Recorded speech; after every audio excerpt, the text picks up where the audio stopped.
할렐루야. 안녕하세요. 이제 1학기 마무리, 이제 두 번의 예배, 우리 수요 예배 남아 있습니다. 오늘 말씀은 민수기 13장 말씀인데요. 아주 잘 아시는 말씀입니다. 지난주에 우리 수요 예배 또 애지연교회 주일 예배 때 교목실장님께서 민수기의 말씀을 주제로 이렇게 또 은혜를 나눠 주셨습니다. 그래서 저도 한 주 동안 또 민수기를 새롭게 또 묵상하면서 은혜를 또 사모하고 있습니다. 민수기는 그 히브리어로는 베 미드바르, 그래서 광야에서라는 뜻을 또 갖고 있어요. 영어로는 넘버이라고 해서 백성의 숫자를 세는 그런 말씀이 나타나고 인구조사에 대한 말씀인데, 히브리 성경은 베 미드바르, 광야 이야기라고 할 수 있습니다.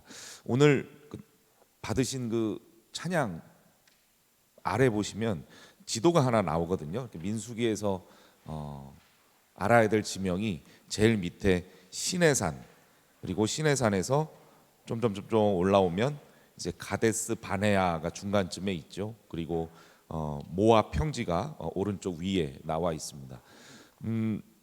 이스라엘 백성들이 시내산에서 이제 출발한 다음에 원망과 불평을 계속 뻗들이는 것이 결정적으로 또 가데스 바네아에서 하나님의 약속, 내가 가나안 땅을 너희에게 기업으로 주겠다, 들어가라, 가서 취해라 라고 말씀하시는데 그 약속을 믿지 못하죠.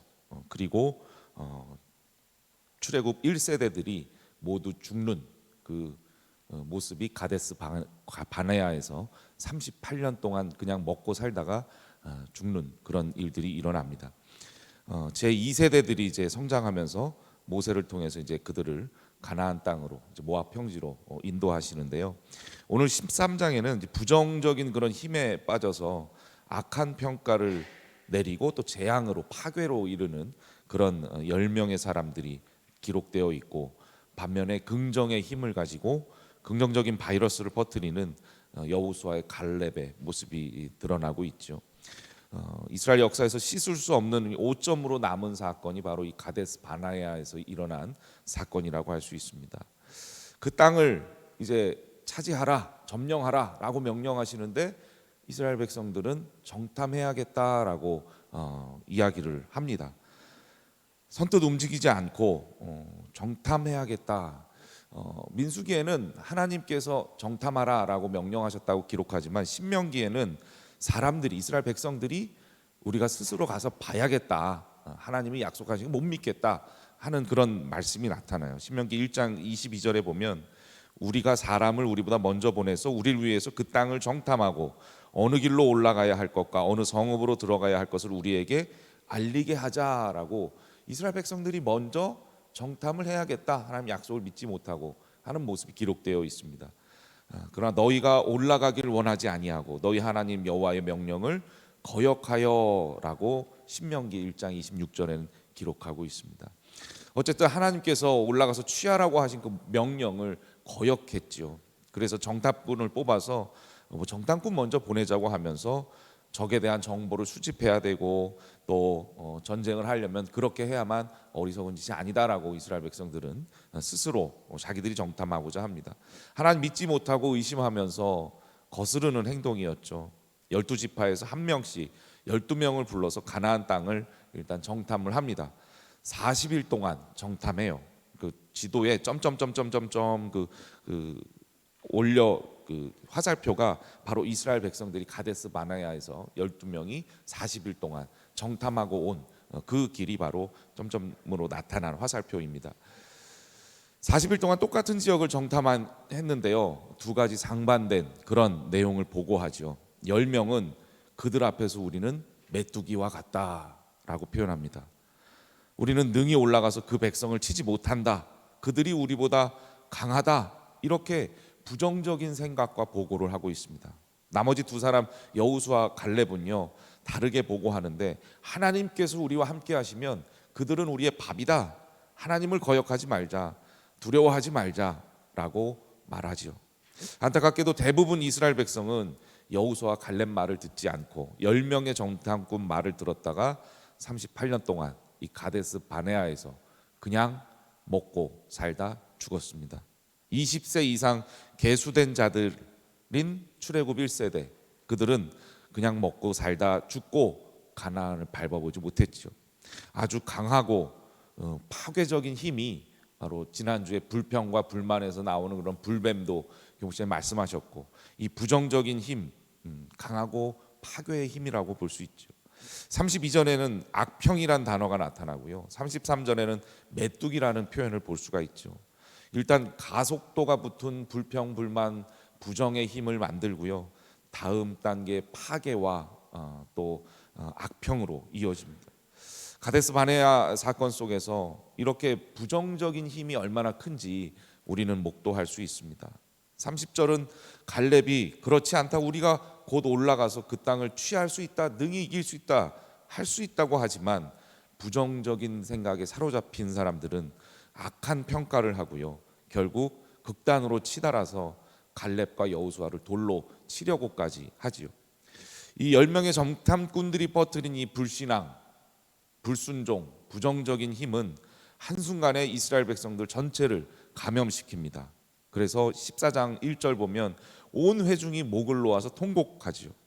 그래서 차라리 애굽 땅이나 광야에서 죽었으면 더 좋았을 걸, 완전히 망했구나, 이러지 말고 어서 돌아가자, 다시 애굽으로 돌아가는 것이 낫겠다 하면서 돌아갈 때 필요한 리더를 또 뽑자, 이렇게까지 얘기하는 백성들의 모습 볼 수 있습니다. 하나님 보시기에 참 딱한 기가 막힐 그런 노릇이었겠죠. 자기들의 선택된 그런 백성이라는 사명을 무시하고 메뚜기로 전락시키는 그런 모습을 볼 수 있습니다. 메뚜기 콤플렉스는요, 이렇게 부정에서 시작해서 악평으로 이르는 심리 상태를 말합니다. 매사에 모든 것을 메뚜기의 눈으로 바라본 겁니다. 이 컴플렉스에 사로잡히면 상대는 커 보이고 나는 작게 보여요. 또 나는 메뚜기 같이 작다라고 열등감을 느끼게 되죠. 내가 가지고 있는 가능성, 잠재력엔 별 관심이 없고요, 할 수 없는 일들, 부정적인 것들, 막힌 문제들, 이런 것만 더 크게 생각합니다. 항상 불안하고 메뚜기처럼 어디론가 튀어서 도망갈 채비만 하지요. 그래서 메뚜기 콤플렉스는 패배주의로 연결된다고 해요. 항상 문제 주변을 맴돌긴 하는데 그 문제에 도전하고 극복하고 승리를 쟁취하려는 용기를 내지 못하는 게 메뚜기 콤플렉스라고 합니다. 그 결과는 혹독하죠. 남은 생을 약속의 땅에 들어가지 못하고 광야에서 고생만 하다가 그렇게 죽게 되는 것. 20세 이상 계수된 출애굽 1세대 38년 동안 가데스 바네아, 물론 거기가 오아시스였긴 했지만 그저 약속을 성취시키지도 못하고 그저 거기서 먹고 살다 죽는 그런 모습을 볼 수가 있습니다. 오늘 말씀 묵상하면서 우리 자신을 한번 되돌아보기를 원합니다.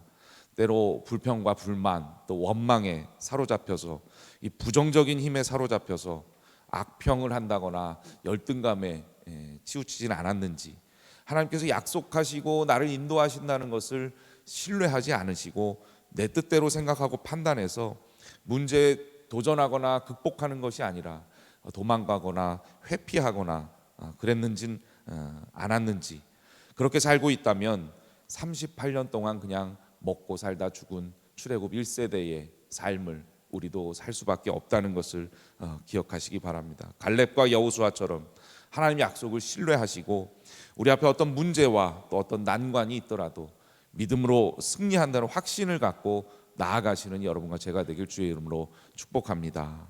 기도하겠습니다. 저희의 삶 속에서 역사하시는 하나님, 환경의 어려움 속에 절망치 않게 하옵소서. 어려운 상황에서도 저희를 사랑하시고 함께 하시는 주님을 바라볼 수 있게 믿음의 눈을 열어 주옵소서.